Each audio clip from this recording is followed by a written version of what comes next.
Students, आज हम एक महत्वपूर्ण टॉपिक ज्वालामुखी पर बात करेंगे कि ज्वालामुखी क्या होता है, उसकी उत्पत्ति कैसे होती है और उसके उद्गार कैसे होता है, कौन कौन से पदार्थ निकलते हैं, उसका प्रभाव क्या होता है, वो उसका वितरण कहाँ कहाँ पाया जाता है। ये आपका एक महत्वपूर्ण टॉपिक है जो कि आपका यूपीएससी अर्थात आपका आईएएस में, आपका स्टेट पीसीएस में, यूजीसी नेट जीआरएफ में और आपका स्कूल लेक्चरर पीजीटी भर्ती परीक्षा में और एनसीईआरटी में है, सभी में है। ये आपका महत्वपूर्ण है। आज उस पर ही हम बात कर रहे हैं।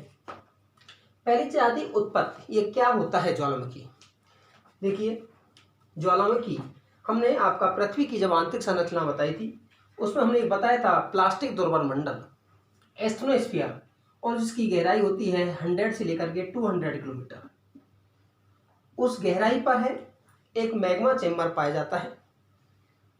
अर्थात ज्वालामुखी क्या है? ज्वालामुखी एक आकस्मिक घटना है, पहली चीज। दूसरी है एक आंतरिक घटना है, अर्थात पृथ्वी के आंतरिक वाले भाग में है वो घटित होती है। दो चीज हुई। अब इसमें बहुत सारे पदार्थ निकलते हैं, जैसे धूलकण है, राख है, चट्टान के पदार्थ हैं, बड़े बड़े कंकड़ पत्थर हैं, बहुत सारी गैस निकलती हैं, जलवाष्प निकलती हैं, उन सारी क्रियाएं। तो ज्वालामुखी क्या है कि यह एक पृथ्वी के भूगर्भ में घटने वाली एक आकस्मिक घटना है जिसमें मैग्मा चैम्बर से है धूलकण, राख, कंकड़ पत्थर, जलवाष्प, गैस, सभी पदार्थ बाहर निकलते हैं। वो क्या कहलाती है? आपकी ज्वालामुखी। क्या है ज्वालामुखी? पृथ्वी यह आपकी एक अंतर्जात जनक आकस्मिक घटना है जो कि मैग्मा चैम्बर से है नीचे ऊपर उठती है, जिसमें राख, धूलकण, लावा है आपका आकर के पृथ्वी पर जमा होता है। वो क्या कहलाता है? ज्वालामुखी। एक शब्द और आता है ज्वालामुखीयता।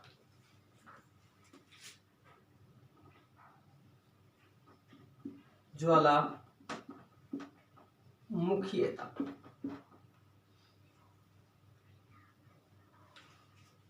ज्वालामुखीयता क्या है? जैसे ये सारी जो घटना हुई है, अर्थात ज्वालामुखीयता के अंतर्गत ज्वालामुखी घटना के समस्त क्रियाएं शामिल होती हैं। जैसे लावा का ऊपरी सतह पर आना, यह मैग्मा है। मैग्मा जब पृथ्वी के आंतरिक वाले भाग में होता है वो मैग्मा कहलाता है, और जब वो धरातल के ऊपरी वाले भाग में आ जाता है तो लावा कहलाता है। तो समस्त क्रियाएं शामिल होती हैं। जब लावा का ऊपरी सतह पर आकर जमना, ठंडा होकर ठोस चट्टान के रूप में परिवर्तित होना, ये सारी ज्वालामुखी की जितनी भी सारी प्रोसेस है वो क्या कहलाती है? आपकी ज्वालामुखीयता कहलाती है।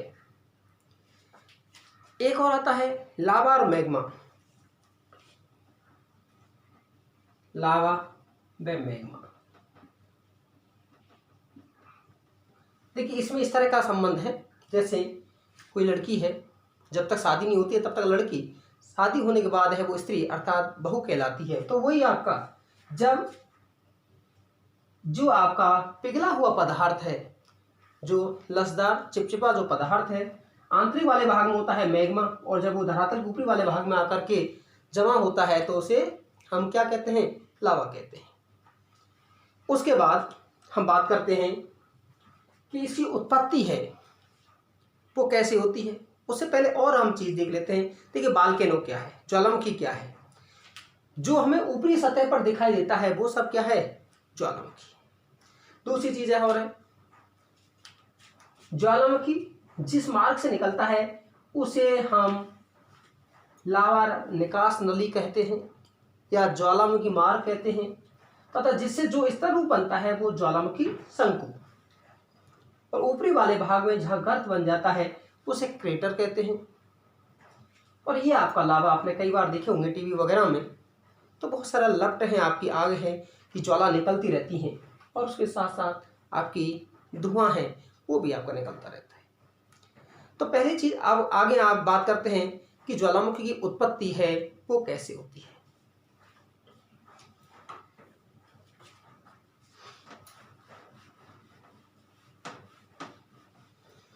ज्वालामुखी उत्पत्ति के कई कारण हैं, उसमें पहला कारण है उत्पत्ति।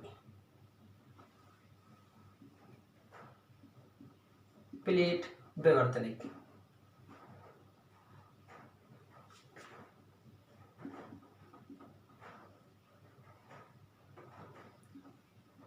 Plate tectonic.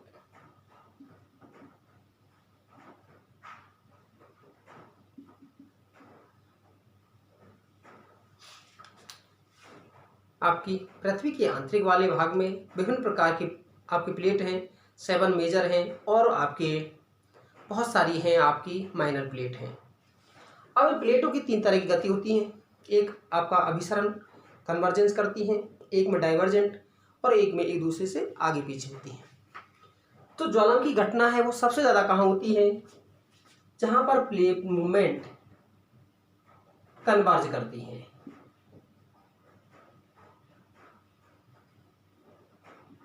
और जो बाहरी प्लेट होगी वो हल्की प्लेट के नीचे छेपित होगी, अर्थात ये प्लेट मान लीजिए बाहरी है, ये छेपित होगी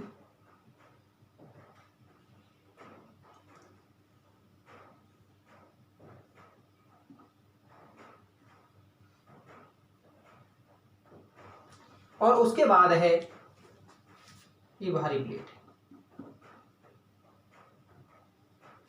यहाँ पर मेल्ट होगी, ये पिघलेगी, बेनी ऑफ जोन में जाएगी,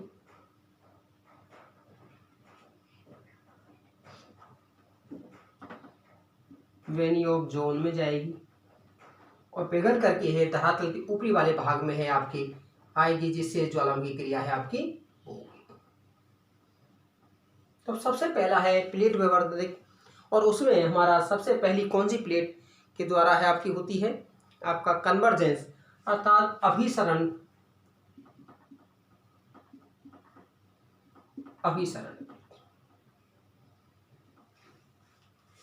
अपसरण में भी होता है, उस पर अभी हम आपकी बात कर लेते हैं।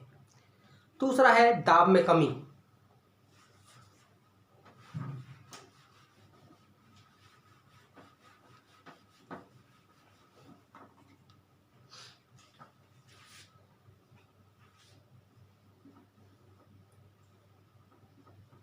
दाब में कमी, देखिए दाब में कमी किस तरह से हो सकती है? ऊपरी वाला भाग, ये कहा हमने आपका पृथ्वी का आंतरिक वाला भाग, और उसके ऊपरी वाला भाग है क्रस्ट है।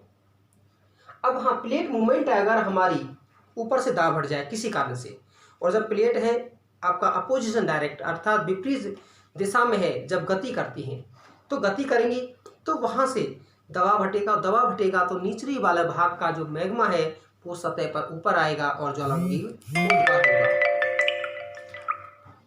उसके बाद आपका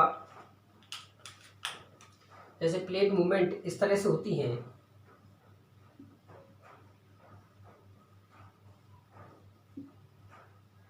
विपरीत दिशा की ओर गतिशील होती है, तो जहां पर आपका दबाव का क्षेत्र कम है वहां से मैग्मा का निकास होगा।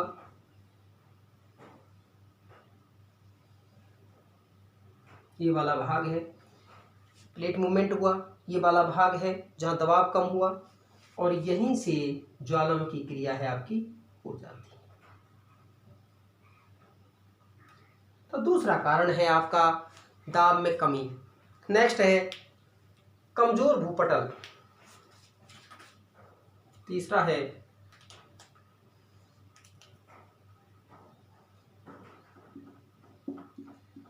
कमजोर भूपटल।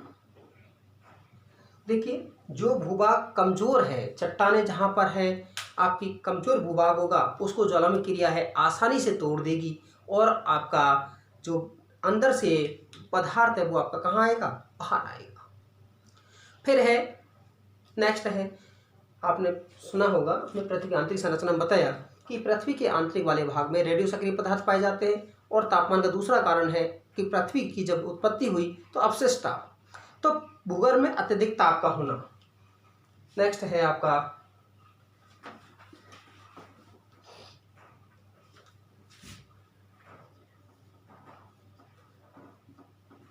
भूगर्भ में अत्यधिक ताप का होना। पृथ्वी के आंतरिक वाले भाग में है आपका रेडियो सक्रिय पदार्थ पाए जाते हैं।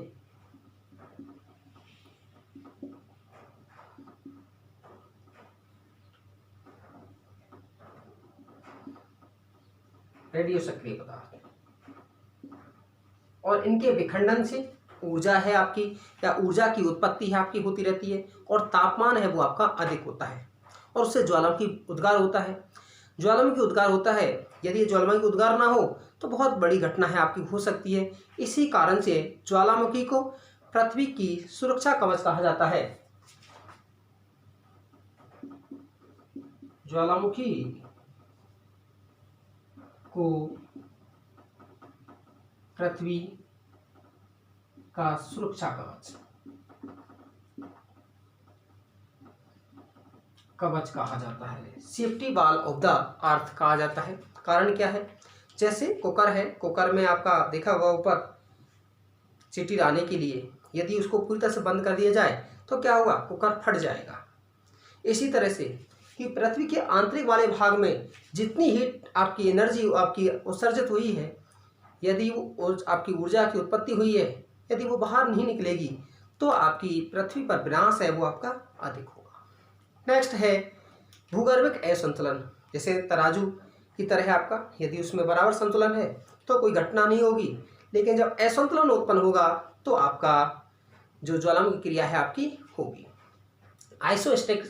आइसोस्टैटिक जो आपका डिसइक्विलिब्रियम है वो भी होना।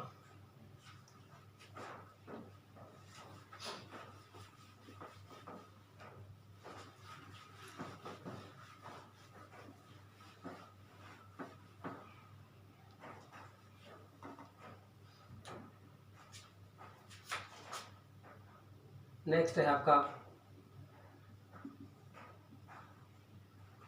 भूगर्भिक असंतुलन।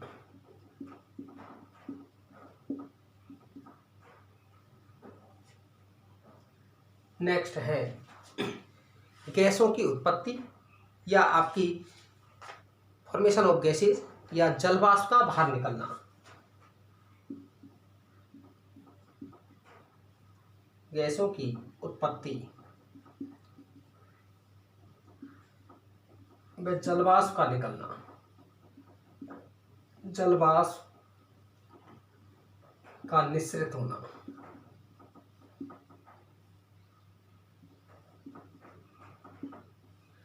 देखिए, जब ज्वालामुखी क्रिया होती है तो बहुत सारी गैस है, और जलवाष्प की मात्रा है उसमें से 80 से 90% होती है। इसमें सल्फर डाइऑक्साइड है, कार्बन डाइऑक्साइड है, आपका हाइड्रोक्लोरिक जो है आपकी अम्ल है, बहुत सारी गैस है आपकी, सल्फर डाइऑक्साइड, इस तरह की जो गैस निकलती हैं। दूसरी चीज़ और है, पृथ्वी के ऊपरी वाले भाग से है जल का रिसाव जब नीचे होता है, और हमने बताया कि प्रति 32 मीटर की गहराई पर जाने पर टेम्परेचर 1 डिग्री सेंटीग्रेड इंक्रीज होता है। जब जल अंदर की तरफ जाएगा आपका वो वाष्प में परिवर्तित होगा, वाष्प में परिवर्तित होगा, हल्का होगा, और वो ऊपर आने की कोशिश करेगा और आपका ऊपरी वाले भाग से टकरा कर किसकी उत्पत्ति करेगा? ज्वालामुखी क्रिया की उत्पत्ति करेगा। यही कारण आप देखेंगे अधिकांश ज्वालामुखी क्रिया हैं स्थल और सागर के तटवर्ती क्षेत्रों में अधिक होती हैं। जैसे ये सागर वाला भाग है, ये स्थल वाला भाग, तो इस वाले भाग में ही ज्वालामुखी क्रिया हैं आपको अधिक देखने को मिलती हैं। जब हम वितरण में बात करेंगे तो आप दिखाएंगे कि ज्वालामुखी जो आपका वितरण है वो आपका कहाँ पाया जाता है। उसके बाद हम ज्वालामुखी से निकलने वाले पदार्थ,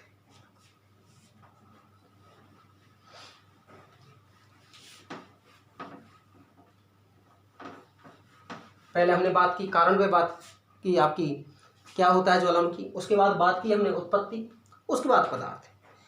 देखिए, ज्वालामुखी में सभी सूक्ष्म कणों, धूल कणों से लेकर के है कंकड़ पत्थर गैस सभी बहुत सारी मात्रा में निकलते हैं। उन सभी को सामूहिक रूप से पायरोक्लास्ट कहते हैं। पायरोक्लास्ट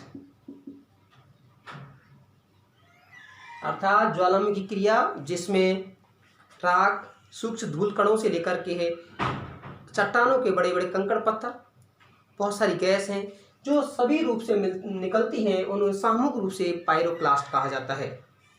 अब ये पदार्थ हैं, 3 रूप में निकलते हैं, ठोस, द्रव और गैस। अब उनको हम एक एक में देखते हैं, ठोस, द्रव और गैस। ठोस, द्रव और गैस पर ठोस पदार्थ के रूप में यदि हम बात करते हैं तो इसमें जो निकलने वाले हैं राख, धूल कण, अर्थात सूक्ष्म जिनका कणों का आकार है सूक्ष्म होता है उन्हें धूल कण है आपका, और आपकी राख है वो आपका कहा जाता है। उसके बाद हम बात करते हैं लैपिली।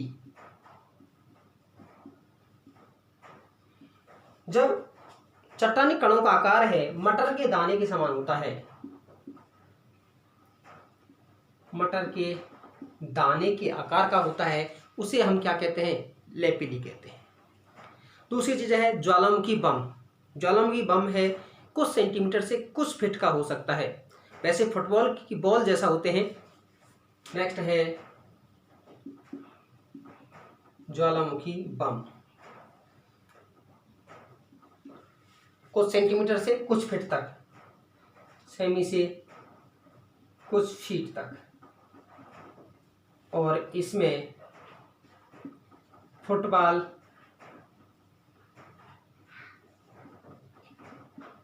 की बॉल के समान है आपके होते हैं। नेक्स्ट है स्कोरिया। स्कोरिया है चना मटर के आकार के आपके होते हैं। फिर है ज्वालामुखी चट्टानों से जो आपके निर्मित पदार्थ होते हैं उन्हें ब्रेसिया कहा जाता है, ब्रेसिया।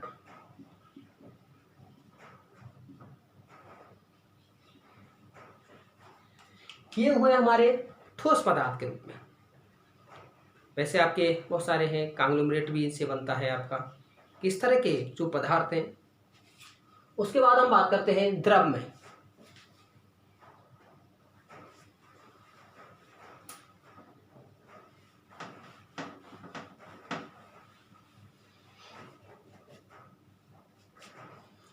मैंने कहा द्रव के रूप में है, नीचे मैग्मा होता है और जब वो धरातल पर आता है तो वो क्या बन जाता है आपका, लावा। और ये 2 प्रकार का होता है, एक होता है आपका अम्लीय एसिडिक, और दूसरा होता है क्षारीय आपका बेसिक आपका, अर्थात अम्लीय और क्षारीय।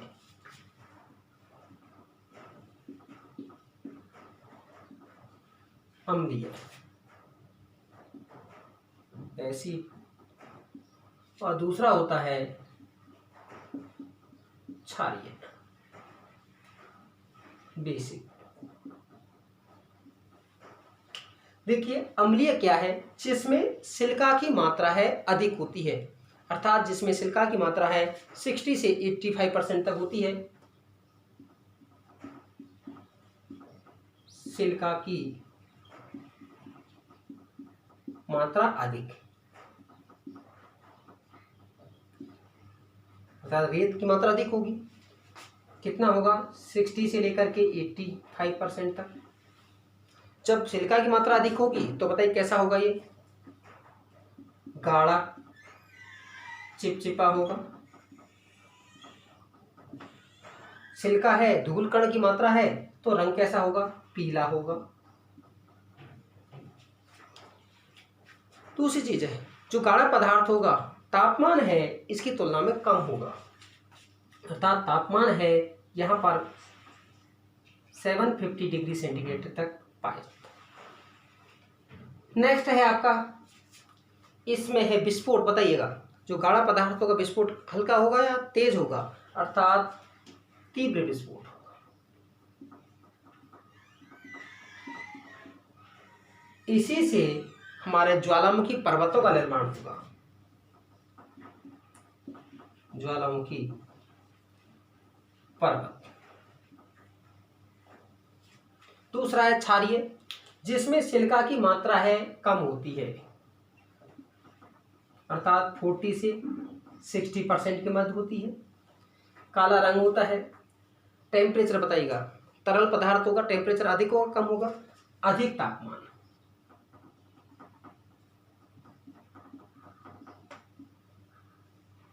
और जो पतला होगा तो लावा है धरातल से निकलने के बाद है फैल जाएगा। तो इसमें लावा पठार का निर्माण, ज्वालामुखी पठार का निर्माण होता है।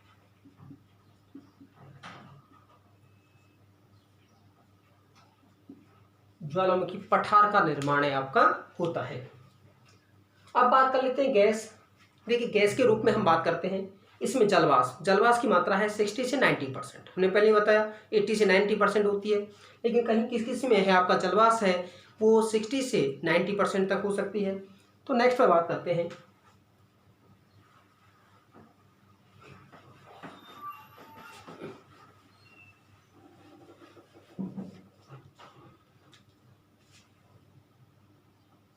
इसमें सबसे पहले है क्या निकलता है जलवाष्प, जो कि 60 से 90% के बीच में होता है।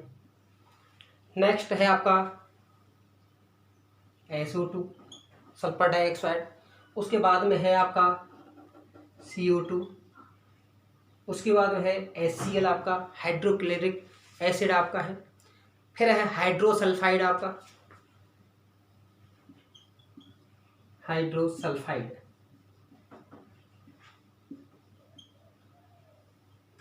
इसके अंतर्गत से आपका निकलता है। फिर अमोनियम गैस, अर्थात इस तरह से है बहुत सारे पदार्थ इसमें से निकलते हैं जो ठोस, द्रव और गैस तीनों ही रूपों में हैं आपके निकलते हैं। ये था हमारा जहाँ ज्वालामुखी क्या होता है, इसकी उत्पत्ति कैसे होती है और इसमें से कौन कौन से पदार्थ निकलते हैं, और ये जो पदार्थ निकलते हैं ठोस, द्रव, गैस, इनको सामूहिक रूप से है पाइरोक्लास्ट कहा जाता है। अगले वीडियो हम बात करेंगे कि भाई इसके प्रकार कितने होते हैं। आपको यहाँ तक कैसा लगा, आप ज़्यादा से ज़्यादा लाइक, शेयर, सब्सक्राइब कीजिएगा। धन्यवाद। और कोई भी सुझाव हो तो आप कमेंट बॉक्स में ज़रूर लिखिएगा। धन्यवाद।